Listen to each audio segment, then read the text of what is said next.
Board of Education called to order the regular board meeting for August 21st, 2013 at 7 p.m. Mary Vasaki. Here. Alice Downs. Here. Ian Lyman here. Rich Flanagan. Here. Pat Gaskowski. Here. Don Kowalski. Here. Dave Shura. Here.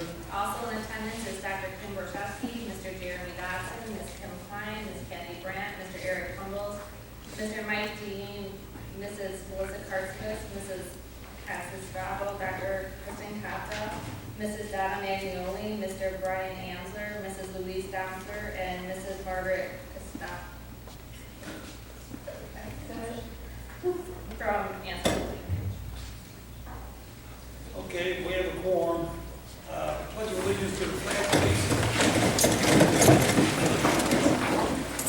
I pledge allegiance to the flag of the United States of America and to the republic for which it stands, one nation, under God, indivisible, with liberty and justice for all.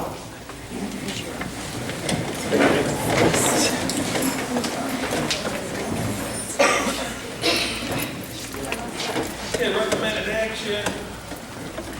I'd like to entertain a motion for approval of the minutes for executive session of a special meeting on June 19th. Is there a motion? Moved by Mr. Flanagan, Second. second by Mrs. Boccia. Any questions? Vasaki. Yes. Downs. Yes. Wani, yes. Flanagan. Yes. Gaskowski. Yes. Kowalski. Yes. Shura. I would like to entertain a motion for approval by the Board of Education for approval of the minutes of executive session minutes for the meeting of June 19, 2013 is presented. Is there a motion? Second. I'll move by Pat. Yes. Is that you again, Rich? Yeah. And Rich. Any questions? Vasaki. Yes. Downs. Yes. Wani, yes. Flanagan. Yes. Gaskowski. Yes. Kowalski. Yes. Shura. Yes. I'd like to entertain a motion for approval of the minutes of executive session from a special meeting held on June 20th, 2013. 27. Number 27. And that's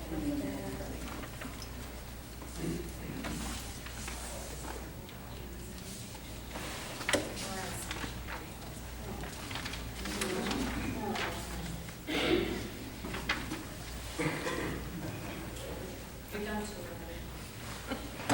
Yeah, I think we did 19 twice. All right. Leave it this way. Okay, I'd like to entertain a motion that the Board of Education approve the minutes of executive session from June 20th, 2013 as presented special meeting.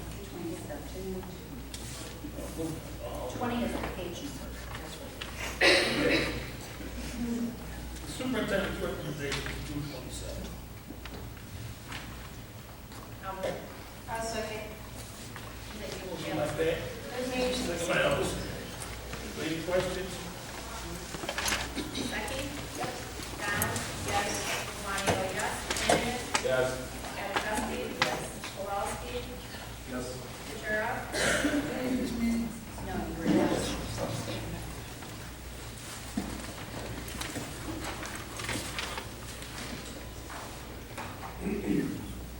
I would like to entertain a motion for approval of the minutes of a special meeting of August 5th, 2013.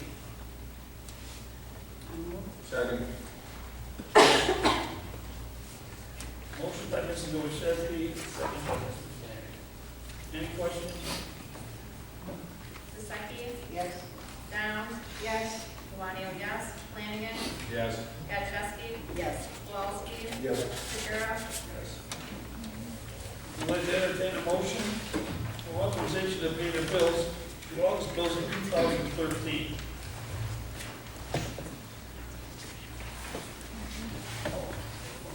In the amount of $307,886.10.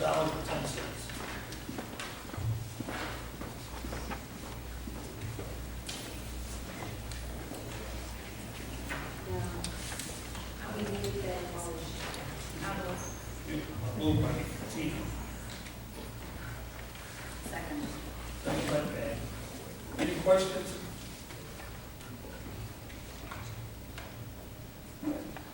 Vasaki? Yes. Downs? Yes. Klein, yes. Flanagan? Yes. Gotchowski? Yes. Kowalski? Yes. Centura? Yes.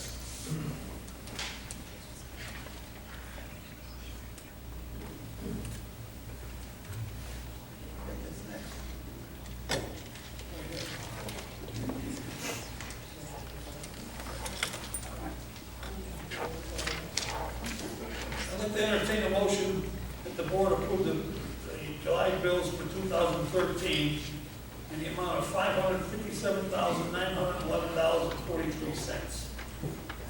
I'll move. Moved by Tina. Second. Any questions? Vasaki? Yes. Downs? Yes. Klein, yes. Flanagan? Yes. Gotchowski? Yes. Kowalski? Yes. Centura? Yes. I would like to entertain a motion for approval of the payroll for the month of June 2013. At a cost of $771,962.15. Lee Wells? No. Mary Ann, okay. Second. Second by Pat. Vasaki? Yes. Downs? Yes. Klein, yes. Flanagan? Yes. Gotchowski? Yes. Kowalski? Yes. Centura? Yes. I'd like to entertain a motion for approval of the bills for the month of July 2013 for the amount of $652,879.41. I'll move. I second. Moved by Mary Ann, and second. Payroll, I'm sorry, payroll. And second by Ellison. Vasaki? Yes. Downs? Yes. Klein, yes. Flanagan? Yes. Gotchowski? Yes. Kowalski? Yes. Centura? Yes.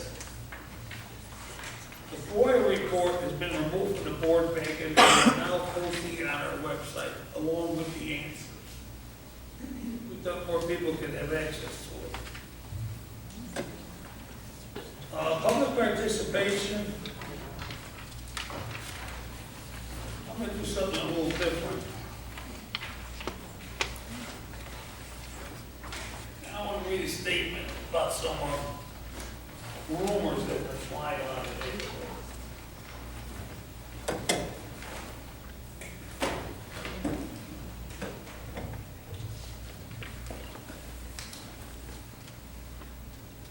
Sure.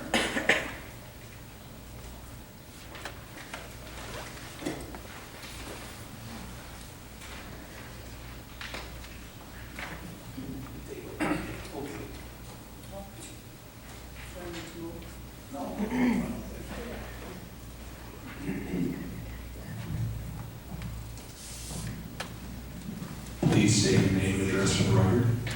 David Stitcher, I want to be over here, oh, sure.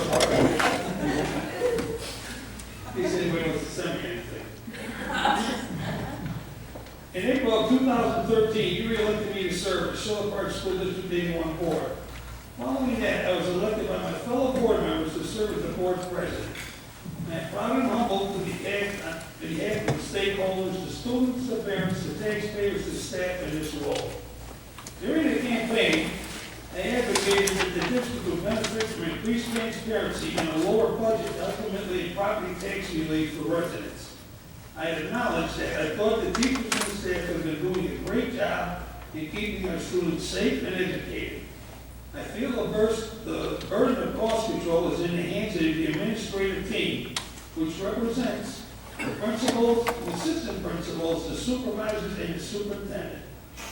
I am disappointed to learn, however, that some of the employees, misinformed members of the community, have been peddling a story that anyone will listen to, including naive staff members, residents, and parents, that the board's plan, unfairly and incorrectly termed my plan, in cutting the budget includes a cut to student programs that are vital to the culture of the school. The people should be ashamed of themselves. I have never had a conversation ever that I advocated cutting curriculum in the areas of music, art, theater, nor have I ever suggested that sports and band programs should be cut.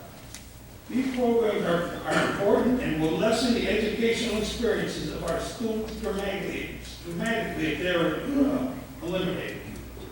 Rather than cutting programs for children, I want to cut any fat out of the budget. I want staff members, particularly those who have graduate and doctoral degrees paid for by the taxpayers, to implement cost-cutting measures. I want long and short-term projects scrutinized for timeless and efficiency. I expect the bidding process to be used for virtually all projects where appropriate.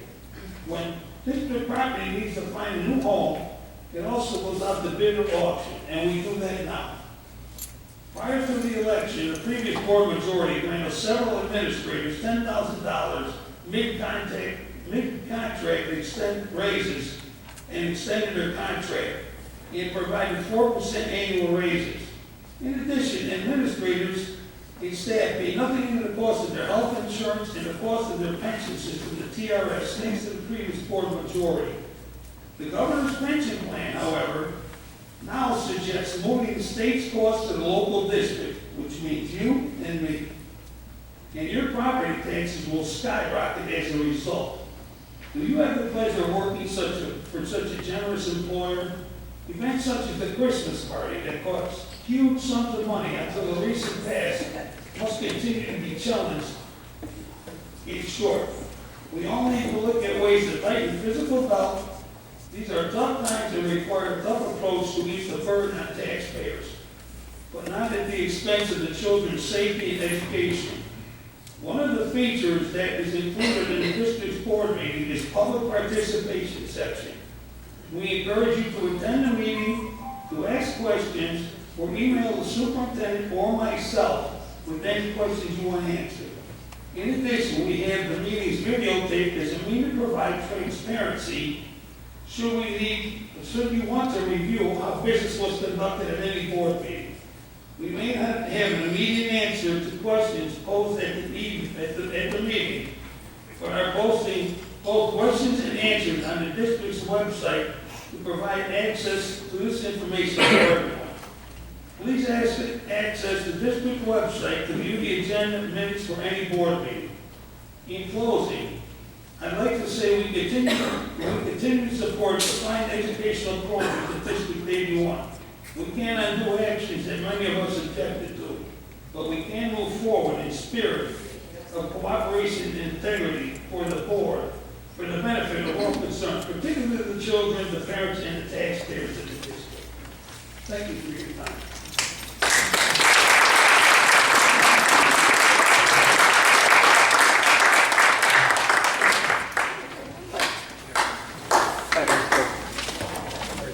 Now we'll go on to the regular public participation. Jeremy Hargis, please. Come on up.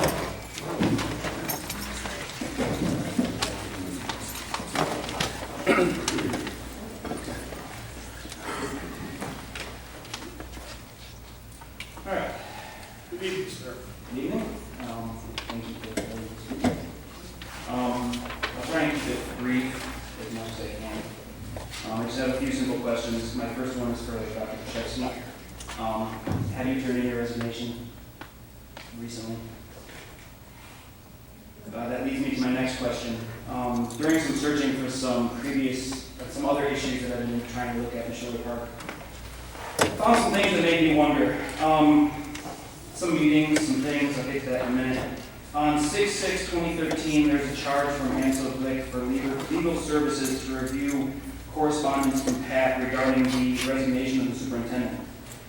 Based off her answer of no, I was just kind of wondering why that meeting had to take place. And if it was just to review stuff, why did it have to be with legal counsel? That was the first of the sexual parts.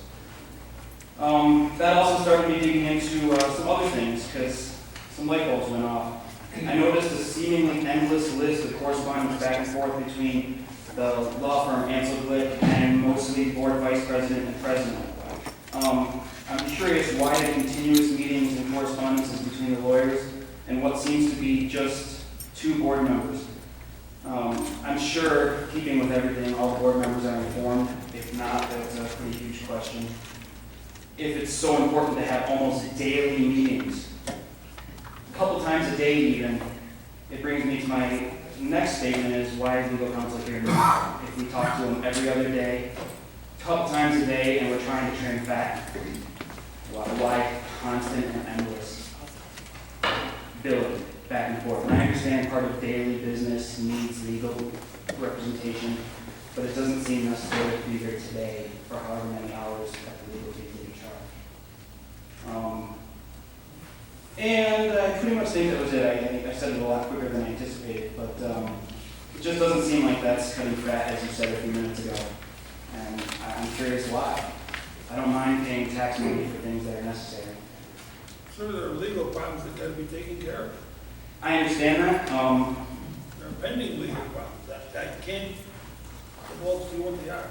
And I understand client privilege and all that, I do. Mostly I wanted to ask the question so that people are aware that it's constant.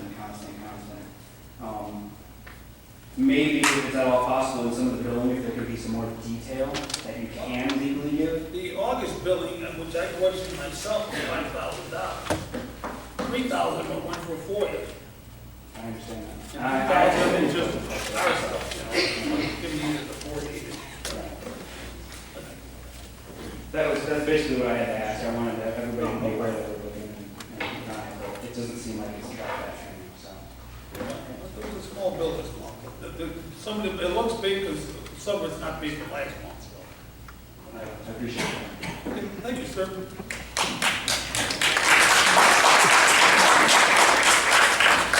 Rex.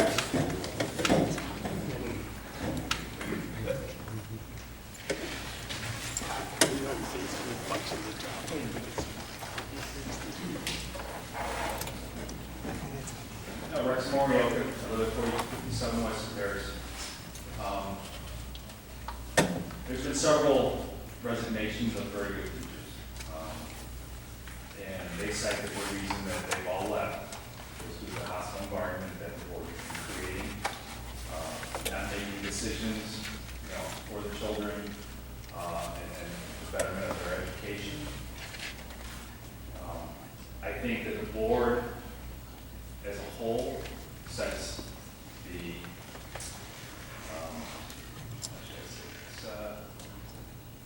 they set the direction of how the teachers are going to go.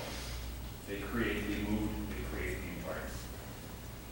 Having said that, citing that these teachers left on bad notes because of hostile environment, is there things that the board is doing to make amends with the current teacher and staff, to build the trust that you're all supposed to try and build with the public? We haven't yet, but I have made a suggestion that came out when my meeting with the union representatives. The second question, in the last 2 years, Pat Kajewski, did I pronounce that correct? Okay. Every time there's a meeting, Pat seems to be unprepared, always needing more time, doesn't understand the question, doesn't understand the issue. A carpenter does not show up to the job site. He would be laughed off the site, he would be treated off the site. My question is Pat qualified for the position that she's in? Even as a vice president, if she cannot do the job at hand, I think that she needs to step down and let someone else take over. Me personally, I think Pat's qualified. That's it.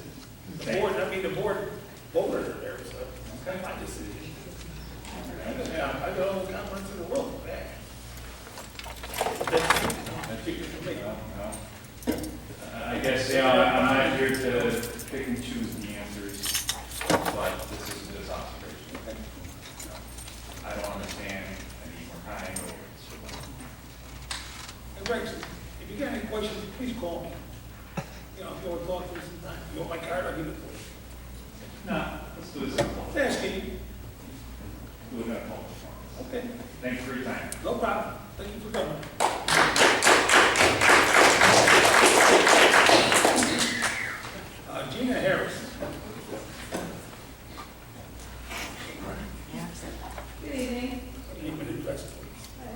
Jeanette Harrison. I'm a teacher here at the district and a member of SPDA. And I just wanted to say we're very excited about this new year. First of all, as teachers, this new year has started out so amazing for us. And we have a new year, new people, new board. And so we're open and welcoming to building a new relationship with all of you because it's just been, it's a new year. We're ready for that. And I also wanted to talk a little bit about no one knows what's better. No one knows better what's good for children than teachers. We devote our lives to them. We spend time after school, we come in early, we do extracurricular activities, and we also work with our parents to improve their children's experience in the schools. Part of being a true professional is advocating for those quality resources, school policies, laws, and administrative decisions that will benefit students and build a great school district. But we don't do it alone. To create a great educational environment, you need to have great school board members and quality lawmakers who will put education first. Even when it's not easy, because sometimes the expedient or popular decisions are not the ones that are best for kids. There are many times in an elected official's career that he or she will have to make a decision that will impact the lives of students, teachers, and the educational system for years to come. That's why elected officials are so important. That's why teachers have a professional responsibility to get involved in elections and advocate for those quality people who are equally devoted to the students and to quality education. We're very proud of our role in talking to elected officials, expressing our views to them, listening to their views, and working in campaigns on behalf of quality candidates. We're proud of our role in advocating for quality education through the electoral process. We think that teachers who get involved in a school district beyond the four walls of their classroom are providing a professional service to the schools and the community, one that serves the students and makes a difference in their lives, each of them. So that's why we get involved. That's why we're always here. That's why we support people who support quality schools. We're proud, very proud of our efforts, and we know that our school district is a better place today because of our advocacy. So thank you, and we look forward to this year.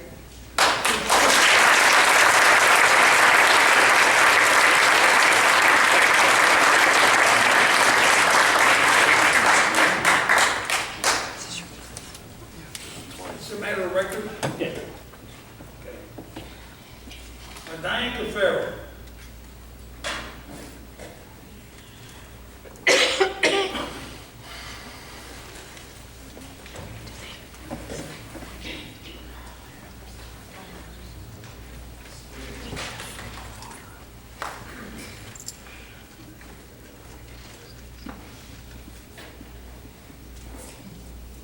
This is a letter to my school board District 81. I'm very concerned about current board actions that may affect the quality of education in the district. I observed the retreat meeting on August 5th, 2013, where I heard about board agreements and what is good about the district, and it was I observed members acknowledging that they need to work together to achieve future goals. Although I saw these glimmers of hope, I was constantly remembering two things from that meeting: trust, and the Illinois State Board Representative's comment that research shows that a dysfunctional school board negatively affects student achievement. I do not trust the law firm Ansel, Blink, Diamond, Bush, Kraft, Heffer, PC, based on their connections in the past and the questionable comments of Carrie Link, Kraft, Heffer. In Bellwood, Ansel Blink was the law firm representing the village when a town comptroller was able to pass multiple contracts through village trustees, resulting in charges filed against this individual for official misconduct. In an article in the Plainfield Patch, May 9, 2011, Wheatfield residents fear legal battle akin to Grafton Township. In an email, Kraft said, "No Wheatland Township taxpayers have told her they don't trust her to represent their interests." End quote. However, I do not represent any individual taxpayers in Wheatland Township. She said, "I represent the township and the interests of the township, not the individual taxpayers." At the the June 19, 2013 special board meeting, Carrie Lynn Craftheimer stated that she did not put together the agenda, adding that that was between the superintendent and the board president. And later in the meeting, made justifications as to why she had certain things placed on the agenda. At that meeting, I was concerned also that motions were brought forward, eliminating the first and second readings. Things were tabled and voted on without discussion. This I felt was not ordinary procedure and did not give me or other board members the information on specifically what was being voted on. I spoke at the June 27th board meeting and was not recognized in the public participation section of the School District 81 website. Curious to know why my participation was excluded, on August 9th I submitted a FOIA request for the information regarding all communications regarding public participation and was denied because of attorney-client privilege. I felt that some of the information requested was not protected from the exemption and wondered why the unprotected information was not released. On August 16th, I submitted another FOIA, eliminating the addressed exempt materials. All of this is just information that makes me not trust the law firm and the policies they have brought to Shirley Park School District 81. Since the current board has approved the use of this law firm, I find that I am distrustful of the Shirley Park School Board. I think that each member will find it productive to remember the oath that they took, specifically stating, I further swear or affirm that I shall respect taxpayers' interests by serving as a faithful protector of the school district's assets. This is from the code. I consider the students to be the #1 asset of District 81. I hope that the Board of Education will acknowledge my concerns and move forward in a more trustful way, so that I can believe that you, as a board, are faithfully protecting the school district's assets. I have 2 questions. Number 1, who recommended Anselman, and who does the law firm represent in District 81? And what will be done in the future to increase trust in our school board? Thank you.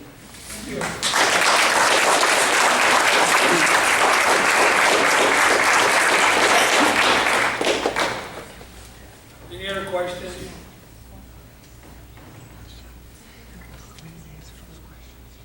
Okay, old business.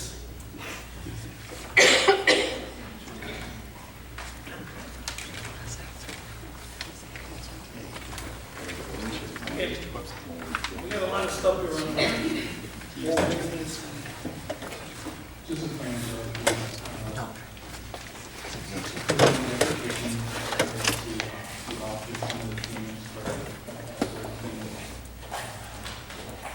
starting with the general state aid, the district already received half of the first general state aid payment for July, which amounted to $99,000, which is basically 4.3% of the appropriations for general state aid that were due to the district this year.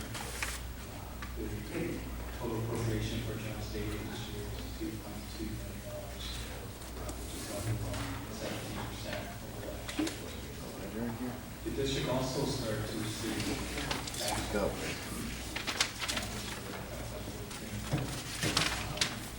already receiving about $2.8 million this year in July as well as August. I don't mean to interrupt, but just a little bit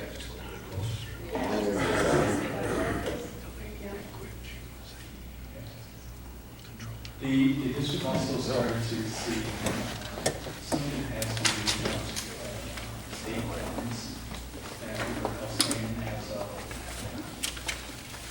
January. The total outstanding balance was $7,000, and the district received about $350,000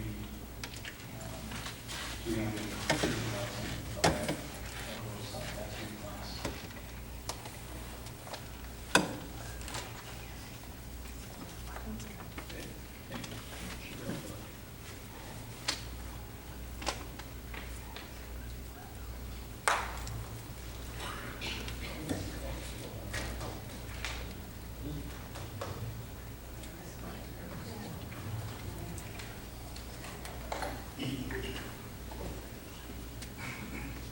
Okay, on the security cameras, the GPS for the bus. I just, Governor Quinn is signing a law in the next month about putting cameras on the stop signs. It'll be a ticket issue for the police department. You know, all you guys know. This is the article out of Monday's the Daily Herald. Why don't they stop when the buses stop? I really like to look at and put the cameras in the buses. Maybe, you know, for security reasons for the children, and safety reasons for people that speed by. You know they do. We Kim told me they say when first in school. But will these cameras catch them? I thought we had to go on the stop arms. Oh, I think I read the article, Yeah. and on the stop arm, he's thinking of doing it. But I think these cameras are more, Well, you got one in the bus pointing back, one in the back pointing forward. but is it, I just wanted to ask, is it pointing in the bus or It's in the outside bus, the bus? yes, it's in the bus. So then we, in a month or so, we'll get to put them on the stop arm too? Yes, so I'd rather wait and see what happens with the stop arm. I think I do too. I mean, I don't know if we want to spend this much money, if we have to spend it on the stop arm. Yes. Well,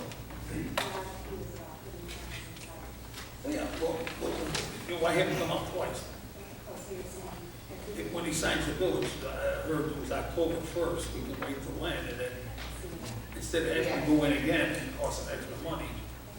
I think I agree, because from what I read in that, a stop, I'm back to my days when I was driving, and then, you know, now they have like wheels. But when you put on the stop arm is where he's gonna want the camera, which I agree with. Oh, yeah. But when you put out the stop arm, he wants the camera on the stop arm that turns around. Yes, go both ways. Go by. you know. Okay. I agree, I think we should table this, so. Pardon me? Will it go out to bid again? Yeah. Oh, yeah, because it's a whole different thing then. I think I agree. You know, if it's coming up as a law, we might as well do it. When it goes out for bid again, will we get it get like two separate bids, like a bid just to do the stop arm, and then what the bid Oh, will be? yeah, We it'll also- be back.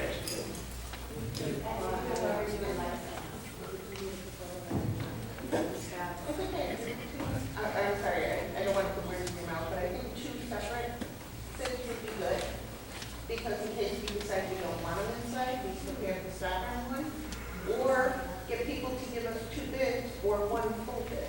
You know what I mean? Yeah, 1, 2, and 3. So we have an idea of what it would cost to do just what's required, Right. what we would like to add, and then what would be, you know, hopefully they give us a discount on labor if we combine it. Basically, I would break down the specifications of each category.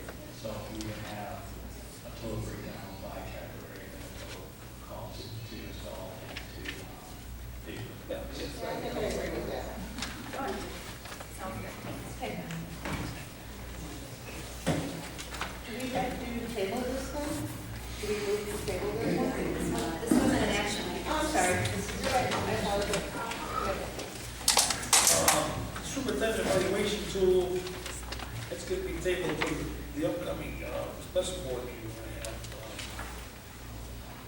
I'm correct, that Kim? I thought we were going to vote on the tool today. Okay. We were going to bring it back to the table today. We tabled it at the retreat. We wanted John to have the information. The tool was in your packet. At your tables today, we updated the tool. I added the summary page in the back of the tool. Allison? It's We got that today, right? There's a summary in the back for both the checklist and the performance goals. okay. I thought we were going to go ahead and vote on the tool today. I can have a motion then to,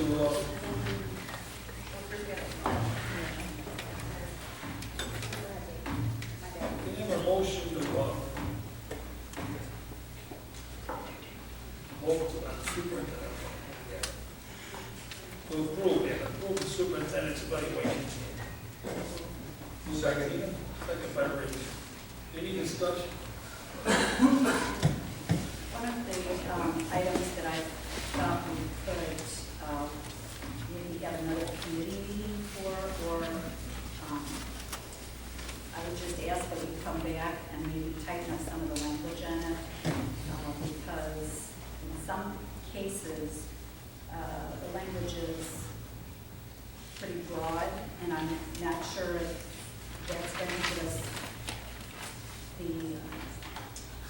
information that we want from the superintendent. I think it's a little too broad. So I would just ask, can we come back and look at the language again? Approve the tool, because everything is good, except maybe in a few places in language. And I think we have to discuss that, and since we have such a full agenda this evening, I'm not sure we would want to get into that. But is that permissible, or is that not permissible? Wasn't this what we went through when we had all of our other prior meetings? It's not what it was when we had our prior meetings, because Dr. Borshevsky added her goals to this, and that's the part. The goals are now. Didn't you give us the goals in the? Oh, that's next week. This is just the tool. Oh, the tool. Oh, I'm with the tool. The goals. This is the tool you created. Okay, Committee. That's exactly what, We yeah. all The agreed goals, upon it. yes. You're correct, okay, you're correct. I thought we were, looking at. Thank you. Any other questions? We have a motion. I'll Second. second. Moved by Mrs. Mary Ann, Yep. second by Pat. No, Rich.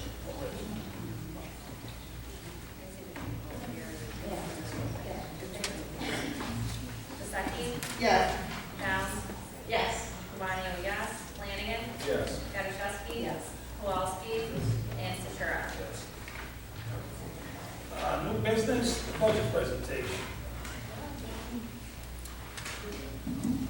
I'll speak up this time.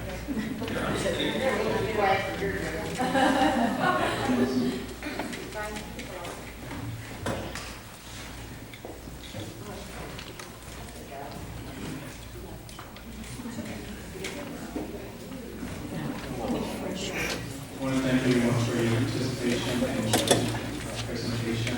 Basically, prepared this budget presentation to go over some of the highlights to the budget for FY14, as well as go through some of the actual activities that took place during FY13, and to give you a big picture what the budget looks like for the Park School District being on for this year. What you'll find is the budget's going to be very tight. I looked at every single line item to assess whether there was opportunities for funds to be spent, or if we can allocate or transfer funds to other function objects where it could be utilized. So I'll just get right into the presentation. Oops. So basically, this is our outline for the budget presentation. We're going to go through the budget calendar, whatever it's like here at the Park School District 81. We're going to also look at some key assumptions that were made this year. We're also going to look at the types of funds that are used here in the district, as well as look at the actual expenditures, as well as the budgeted expenditures. And then I'll basically walk through a couple of graphs that I prepared for the community, as well as we'll also look at EAD and CPI. So those elements are basically what drives the budget. So CPI drives the tax levy, as well as the EADs, balances, and then also what also drives the budget is needs, so whatever needs here in the district. And that's something that the principals will work with the business manager to go over what those needs are. And that's typically done every February, March, early during the year, actually determine what those needs are. And I'll just get right into it. So, what happens during the budget process? Well, the business manager typically submits to the principals a request list. So the principals fill out what those needs are in their particular school buildings. And then from that point on, those requests are submitted back to the business manager, where this manager again work with the grant coordinator or the grant administrator to determine how to allocate those needs, those resources. And then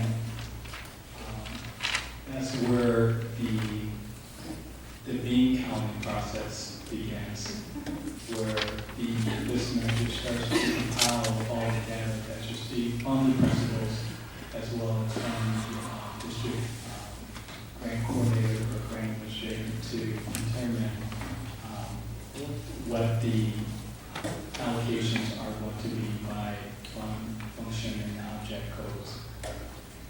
And then the tentative budget is prepared for the board to approve, typically as early as May, but in this particular case, it was June when the tentative budget was approved here at Shore Park. And then where are we at in the process today? And we are at the budget presentation stage.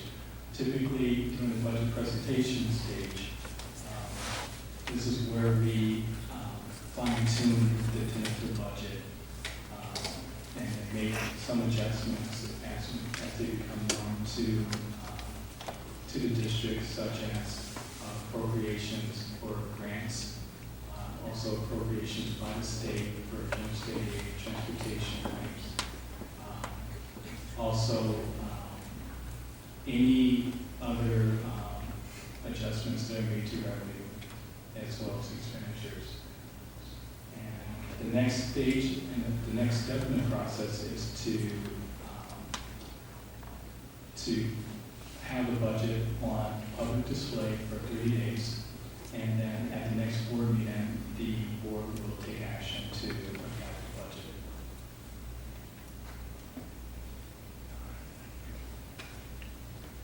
Okay, so the revenue, here are some of the assumptions for revenue. The revenue, the district is using a CPI of 2%. The 11-year average for CPI is 3.4%. And taking the 2%, setting the levy to 2% is a conservative measure here. And the EAV is projected to decrease. It's been decreasing for the past, since 2007, 2008. And we're projecting it to decrease slightly this year. And the student fees are projected to remain flat. All other revenue streams are basically flat with the exception of general state. It's projected to grow by 14%. And that's based on the appropriations that we just received a couple weeks ago. What are the expenditure assumptions here? Well, everything is, the personnel represents 63.8% of the budget, which comprise of salaries as well as benefits. And the benefits is broken down even further by categories such as tuition reimbursements, health care, dental, life, and the list goes on as far as the ISB object codes are concerned. Staff ratios are still going to remain at 13.21. Staff FTEs are still going to remain at 105.5. So nothing's really going to change as far as the operations are concerned in regards to personnel costs. But what we do expect to change is the pay increases, which was voted on by the board during June's board meeting to be 3.56%. Other changes will be the steps and lanes. There's a 2-year average that our system is able to project, and it's projecting that the steps and lanes change will be $44,000. So that's also taken into consideration here. We also have tentatively planned for any class size changes this year, just keeping with the class size demands as mandated in the teacher contract agreement. We projected the paraprofessionals to be about 2 to 3 paraprofessionals this year, with the assumption that the class sizes can increase. The retirement, we also projected $42,000 in retirement costs this year. And that's already in place. So that was built into the budget with that consideration. And health insurance costs initially was projected to be at a little over 25% over last year. Thanks to the great efforts of Colleen, we were able to mitigate that 35% and only have it to be 60% this year. So, and then dental costs and everything else is going to remain constant. No changes there. So here's what the other assumptions look like. Building and grounds, life safety, the life safety costs, which I didn't actually put into the projections here. The total life safety cost was a little over $650,000 to maintain the school buildings. And this would be Washington as well as JFK. The majority of that cost entails that the majority of the cost has to do with replacing the electrical systems at both schools. Both schools are obsolete in regards to electrical systems, and at some point that will need to be addressed. And the estimates for cost was about $67,000 for both schools to address the electrical systems. So, and also the roof needs to be repaired at JFK at some point. It will become an issue, and we need to stay ahead of that. So basically, I budgeted $200,000 to handle some of the initial work that will be performed this year, which will be the parking lot pavements, as well as the repair work for the roof, and landscaping and other life safety work in accordance. SES, the district was notified that we would be in financial recognition. SES status, as a result of our and statutory office supplemental services and set aside. We're anticipating it's about $16,000 Jeremy's budget. And that represents basically 20% of the NCLB allotment for this year. And that's mandated that we actually set aside 20%. And we've done so in the local funds to do that. No other changes to workers' comp or to the property casualty insurance. In fact, they are expected to go down this year.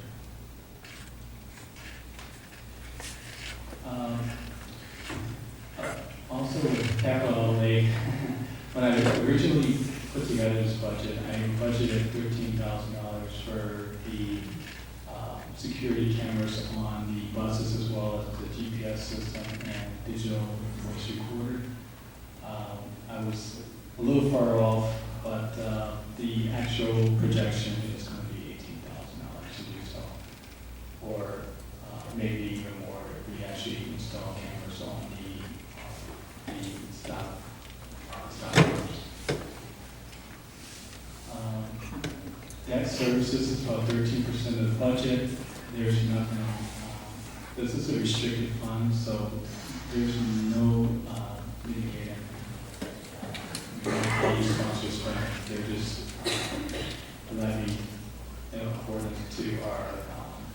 schedule, any sort of debt payments that we need to make this particular school year.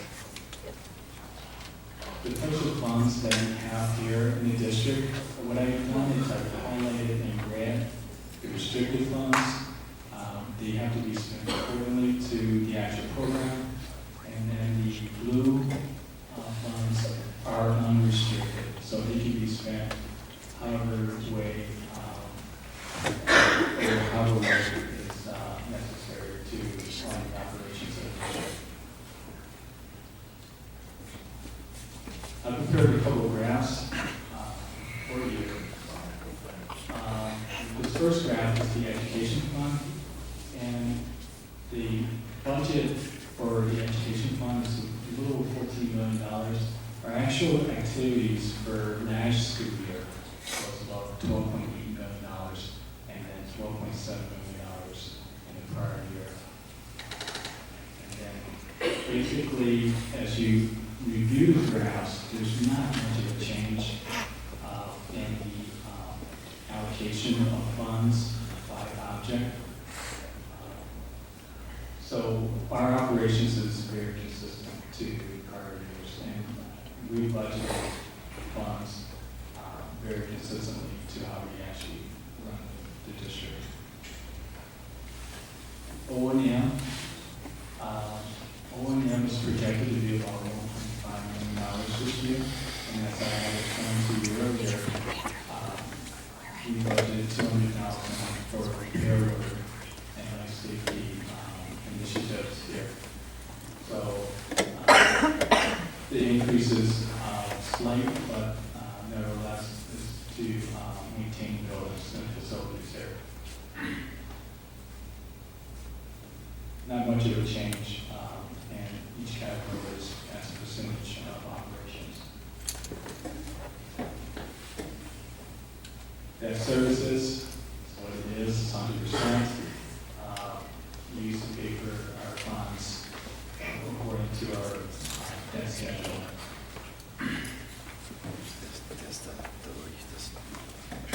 Transportation. Transportation is budgeted to be about $880,000. Not much of a difference in the ratios other than the part of the cameras, security cameras and so forth are in this number. So it will increase slightly by 5,000 or so depending on the RFPs. IMRF, so another restricted fund, basically the paper benefits, not much of a change or a difference there.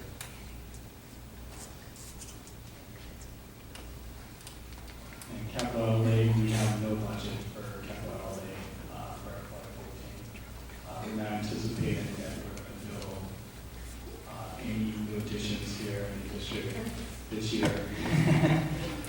But nevertheless, so we allocated funding to the other funds instead.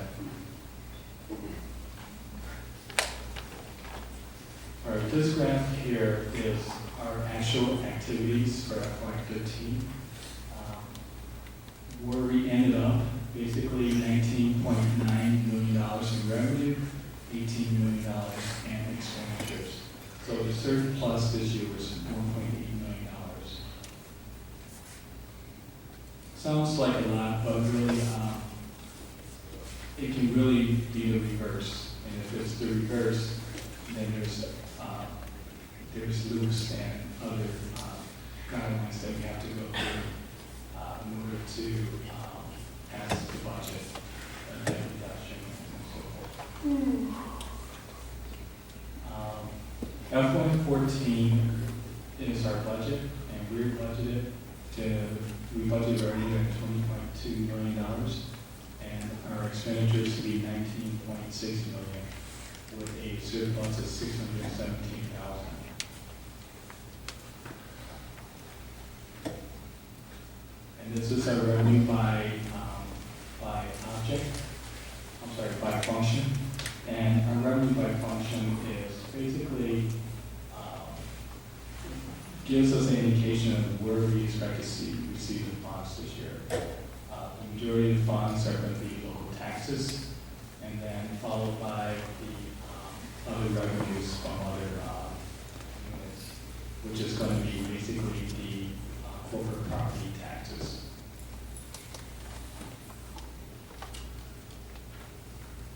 And this is our budget expenditures by object.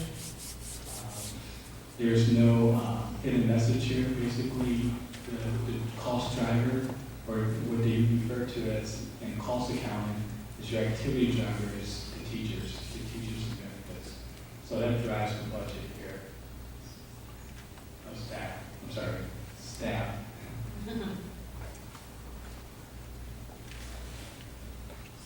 And this graph here shows the fund balances throughout the course of the year. And it's comparing 2013 to 2014. And as you can see here, in 2013, our fund balances are typically high in education, which is where most of the tax levies, as well as general state aid dollars, actually flow into. And then working cash as well. Again, we were budgeted to be at $11 million in 2014, and we were at $10.6 million in 2013. The EAV, these are the EAV balances going back through as far back as 2002. EAV determines how much tax, basically determines our tax rate. And it's not a complicated formula, but it's basically, it takes your tax extension times the CPI divided by your EAV minus the EAV growth. And that determines your tax rate. And that's the tax rate that's actually taxed to the local citizens here. And the real estate balances, EAV here was 345 billion, and then railroads amounted to 1 million or 2 million. And the CPI, as I said to you earlier, the district is utilizing 2.3%. The 11-year average is 2.4%, which is a very conservative approach. And we're not sure where the CPI will be as of say December or January. Typically, the CPI is published in January every year,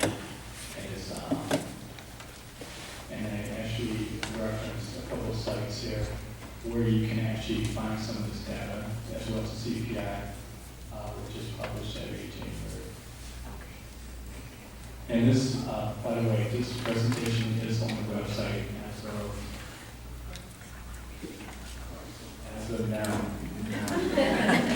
And then we'll also have the actual ISD, Illinois State Board of Education budget online as well. That should be online after this presentation.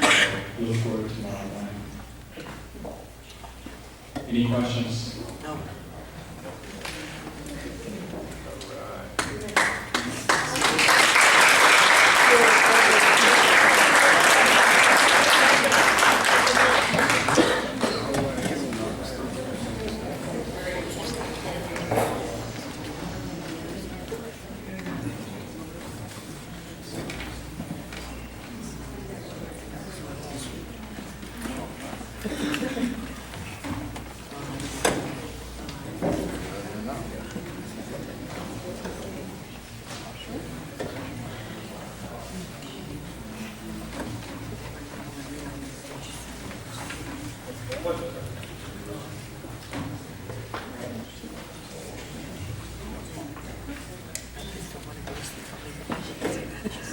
Okay, the district website, we have Eric Cummings come up and take a glance.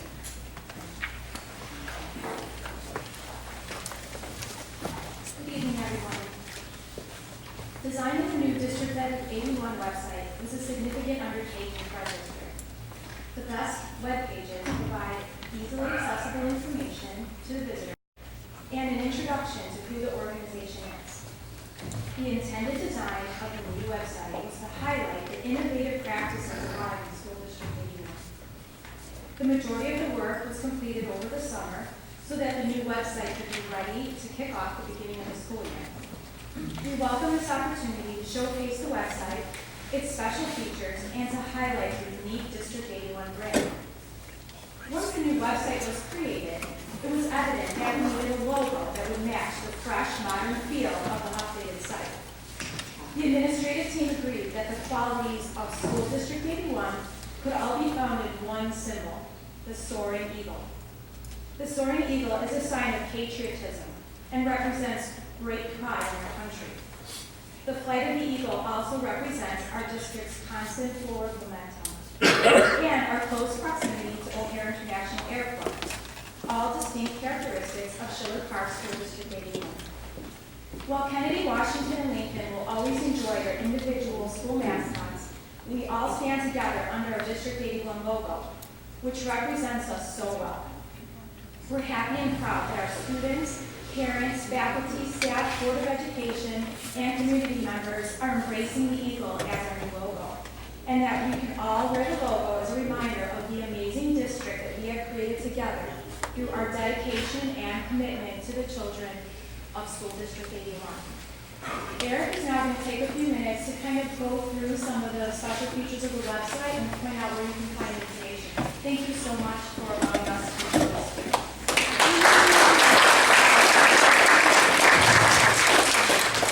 Thanks, everybody. Let me just show you a couple of quick links that would be helpful for the community and some parents that are also in the audience.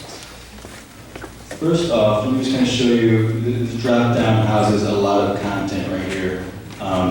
Your first option here is the Board of Education. You can also find the contacts of the administration. We also have a revamped kind of business office. Jeremy is very thorough.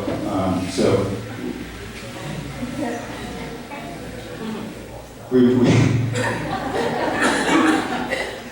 we also have the Notify Me section, so if anyone wants to keep up on some of the district information, highlights, community connections as well. That's a good tool to be a part of. You can also kind of bounce to 3 different schools. We are also on Twitter as a mode of communication to the community as well. This link also takes you to a Notify Me sign up. Notice once you get into the navigation on the right side there are also a lot of different links that you can choose for whatever you need. And then we have this kind of accordion link here for parents, students, community, and staff. Let me show you some of the community options here. It also takes you to the main section of the business office. As I said, you can find a district report card. Subscribe to Notify Me, Board of Education. We try to make things easy to find. This website is easy to navigate. It adjusts very well to mobile devices. And it's a nice, sleek, modern website. I hope you guys like it. Thank you.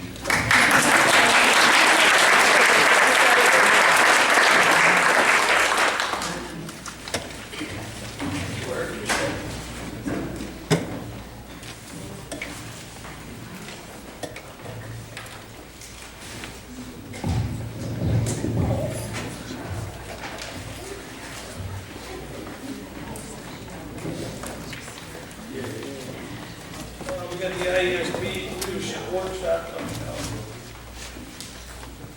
November. I think you signed up this one. There's a sign up at the table, or at your seats, so just go ahead and fill out the form and give it to Karen or myself.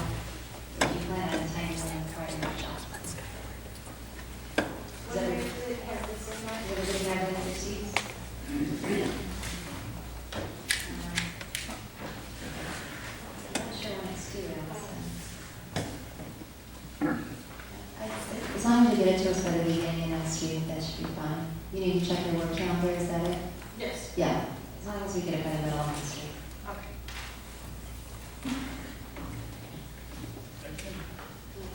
The ISP fall dinner. It is September 30th at the Elm Crest. Yes, that just came in the mail today. I have the sign-up sheet that I'll pass around, you can let us know if you're gonna go or not. Thank you, did you say things about the week? Yes, it came in the mail today. Or yesterday, it's on a lane in the counter today.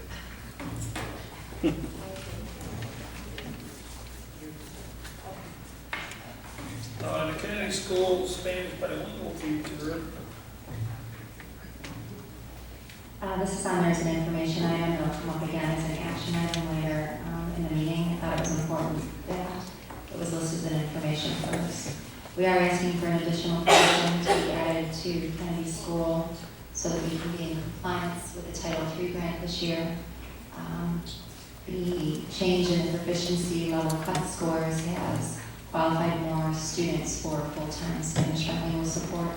So as a result, we're going to have to add a full-time Spanish bilingual teacher to be in compliance with that Title III grant. Fortunately, there's carryover money from last year that should cover the cost of the salary for that employee. So, are there any questions about that? Did that carry over money from the education fund, or did it come from other funds? It's carryover from that Title III grant. It's the money that was Grant money, I understand. correct. It was carryover from that. Okay, now we have a few bids here, and I'm just gonna read the list off. If anybody's got any questions, we can ask afterwards, yes. Landscaping request proposal, parking lot resurfacing for 3 schools. The last quote is seal coat.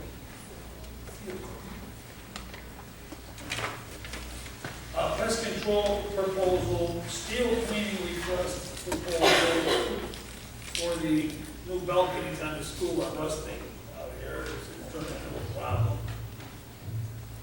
Window washing request proposal, down there, Lincoln Middle School balcony rail. Paintwork request, so we're gonna have to be repainted into a scrape. If anybody has any questions on this, please feel free to ask. So we're going out for RFPs on all those items, and then they'll be presented to the board for a decision in September. Sharon's been busy. Okay, the insurance program. Colin Trapp is here. I think you have to make a motion. Okay. Yes, sir. I'd like to entertain a motion on the superintendent's recommendation for the insurance program renewal as presented. Moved by Mary Ann, second by Allison. Call the roll, please. Any questions? Okay. Go ahead. You've heard from me, from the Rhode Island, now it's free. And I'm sorry to have impacted, well, I didn't impact, but the insurance did impact your budget this year. It was not the healthiest of years for our school district employees and families. As we talked about last month, we have transitions to Blue Cross Blue Shield for the medical plan that is on target for September 1st. I've been having meetings at each of the schools with all the staff, letting them know about the transition and encouraging anything we can do to mitigate our costs this year. Those numbers are already in place. Contracts are beginning September 1st. Delta Dental, I did not have this last month, but they have given us a rate pass once again.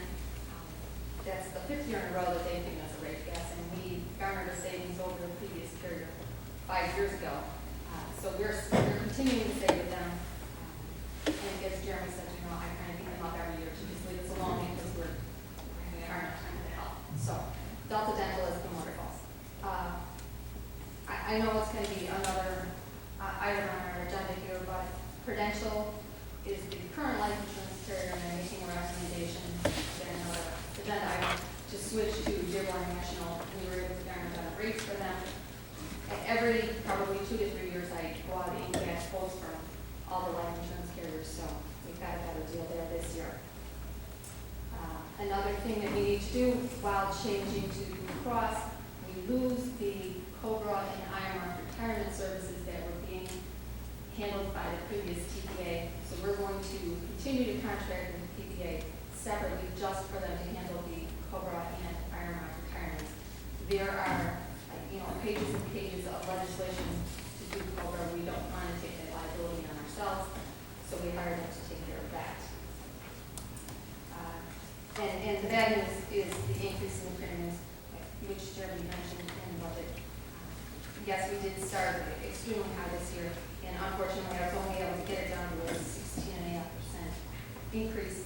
The single premium will be $702.69, which is an increase of just a tick under $100, and the family premium is $15.50 and 17 cents, which is an increase of $220 per month. Big numbers. We're hoping for a better year. Any questions for that?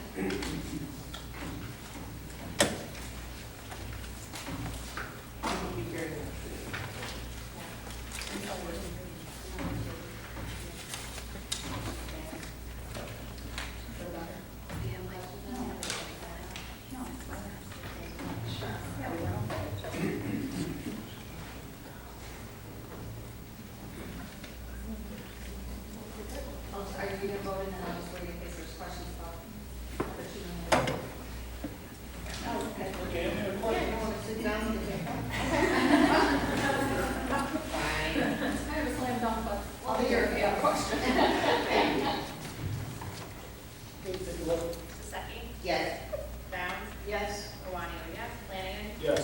Kaczynski? Yes. Kowalski? Determined. Yes. Okay, number 2, adopt resolution number 14-01, electing the exemption from the Mental Health Parity Act of 1996 and Addiction Equity Act of 2008. Recommended, I move that the Board of Education adopt resolution 1401, electing the exemption from the Mental Parity Act of 1996 and the Mental Health Parity and Addiction Equity Act of 2008 as presented. I move. Thank you, Mary Ann. Yes. Moved by Mary Ann. Rich is the second. Any questions? Only if you have a question. We adopt this every year. Yeah. It's standard. Call the roll. Second? Yes. Downs? Yes. Kawani, yes. Yes. Kaczynski? Yes. Kowalski? Yes. Determined. Yes. Okay, number 3, approval to add Spanish bilingual teacher at Kennedy School. I move that the Board of Education approve hiring a Spanish bilingual teacher at Kennedy School as presented.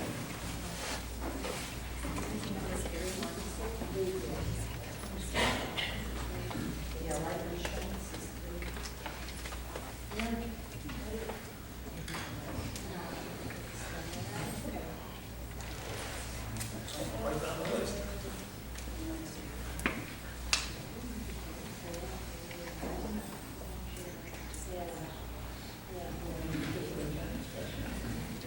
This is our agenda.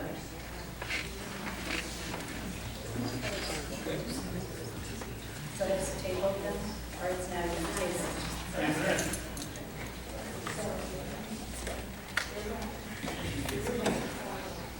Thank you. Move that the Board of Education assign a Spanish bilingual teacher at Kennedy School as presented. Second by Mary Ann, second by Rich. Any questions? Second? Yes. Downs? Yes. Kawani? Flanagan? Yes. Kaczynski? Yes. Kowalski? Determined. Yes. Number 4, approval of the IASB conference expenses. I move that the Board of Education approve the IASB conference expenses as presented. I move it.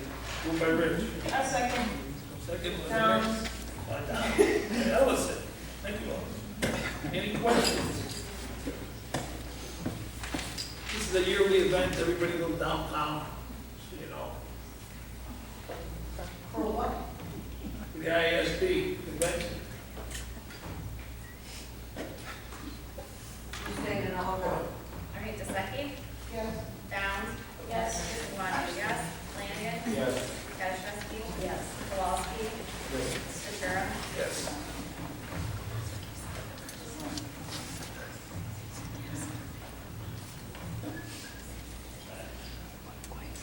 I know five, approval of assistive technology purchases.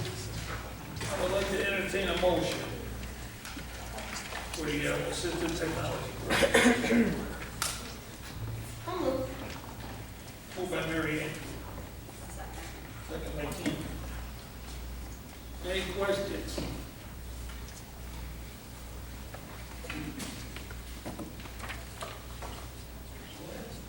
DeSeki? Yes. Downs? Yes. Ryan, yes. Flanagan? Yes. Kaczynski? Kowalski? Yes. Ventura? Yes. I would like to entertain a motion to adopt Resolution 1402, a resolution appointing a person to serve as treasurer of the school board.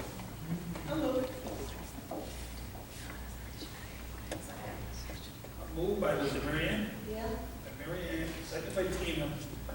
I just want everybody to know, you read this guy's resume. He did work for the Bellwood School Board. Just so you know. He worked for the school board, Right. but it's still Bellwood. So everybody's aware, he's out of Bellwood. The school board. School board out of Bellwood. Boy, you didn't know him, did you? Okay, I'm just checking.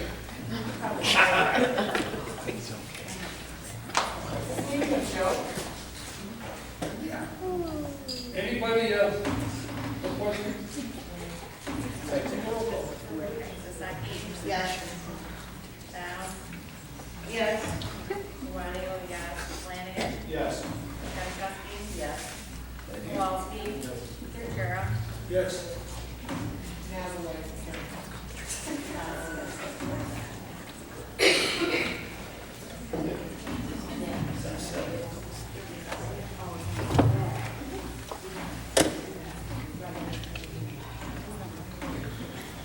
Okay, I'd like to entertain a motion for a life insurance carrier. I move that the Board of Education approve Dearborn National as the new life insurance carrier as presented. Moved by Mary Ann, second by Rich. Any questions? DeSeki? Yep. Downs? Yes. Ryan, yes. Flanagan? Yes. Kaczynski? Yes. Kowalski? Yes. Ventura? Yes.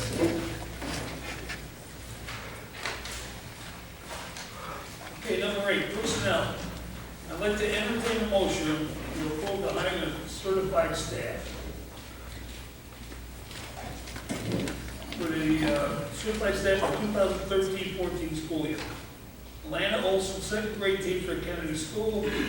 Rosalina Savona, fourth grade teacher at Washington School. Kimberly Reed, occupational therapist for District 81, and Jamie Hall, speech language pathology assistant for District 81. Second. Moved by Dave Wilson. Moved by Mary Ann. Second by Rich. It is really hard to tell. Wave a flag. Any questions? No.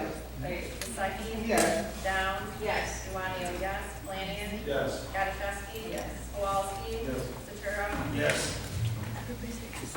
I'd like to entertain a motion to accept the resignation of the following educators at District 81. Shannon O'Malley, reading teacher, Kennedy School. Belinda Phelan, reading teacher, Washington School. Iwona Wadja, fourth grade teacher, Washington School. Michael Rashevsky, paraprofessional, Lincoln School. Angelina Oscarua, professional at Kennedy School. Caitlin Lushing, paraprofessional at Kennedy School. Ashley Yukas, paraprofessional in Kennedy School. Julie Buck, that's a good one. Julie Buck, professional in Kennedy School. Sorry about that. Jacqueline Pierre, professional at Washington, Washington School. I'm moved by Tina. Second by Marie. Any questions? Vasaki? Yes. Downs? Yes. Juanio, yes. Flanagan? Yes. Kaczynski? Yes. Kowalski? Centura? Yes.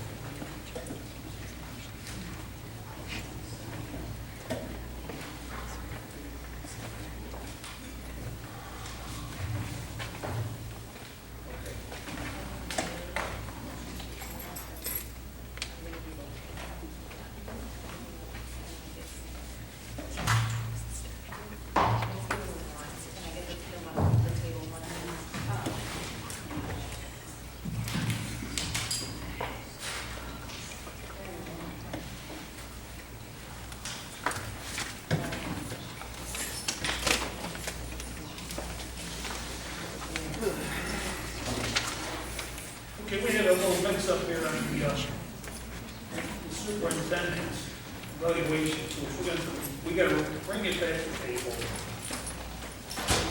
I'd like to make a motion that we bring the superintendent's evaluation tool back up. Okay. Back to the table.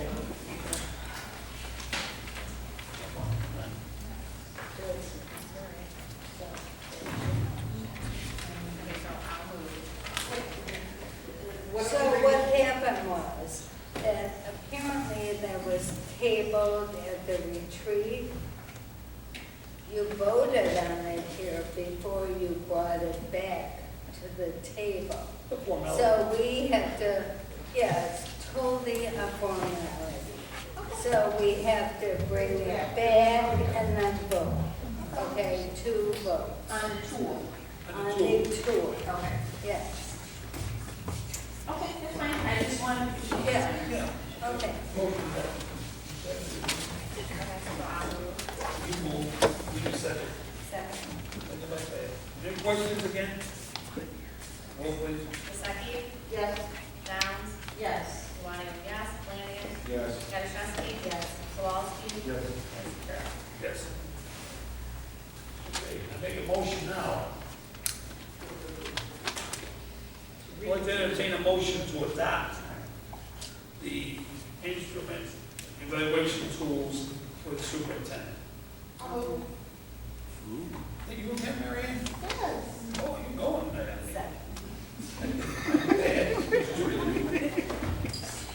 Any questions? Vasaki? Yes. Downs? Yes. Juanio, yes. Flanagan? Yes. Kaczynski? Yes. Kowalski? Centura? Yes. All right, I'd like to make a motion, or recommend a motion, that we move into executive session. I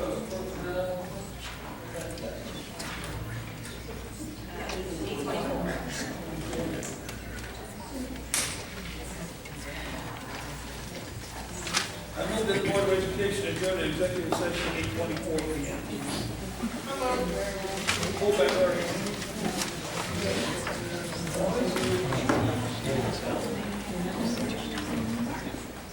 Board to discuss the appointment, employment, compensation, discipline, performance, or dismissal of specific employees of the district, including placement of individual students in special education programs, and other matters relating to individual students. I'll second.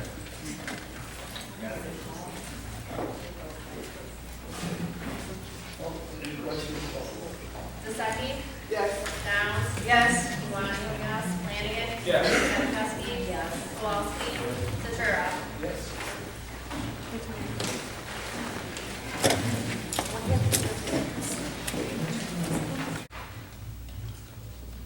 Board of Education will reconvene from executive session at 10:35 p.m. I'll move.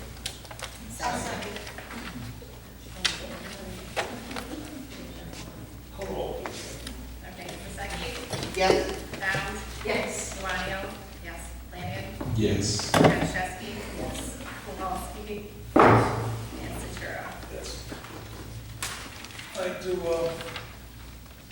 make a motion that the Board of Education reconvene to the regular board meeting of August 21st, 2013.